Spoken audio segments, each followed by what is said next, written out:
কি হয়েছে বলো। আমি বাসায় আসতেছি।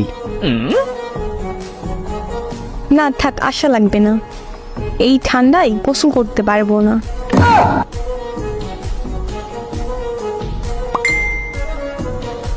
কেন গোসল করতে হবে কেন?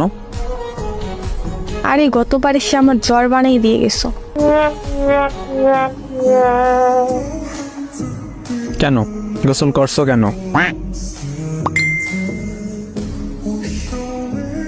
আর এমন জ্বর বানাও, পরে শাশুড়ি এমন মন্দ বলে, এত জ্বর হয় কেমনে?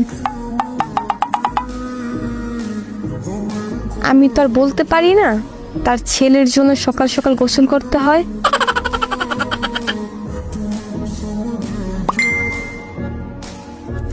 আরে আমি সেইটা বলি নাই, মানে এই জন্য আসবো না। তুমি সব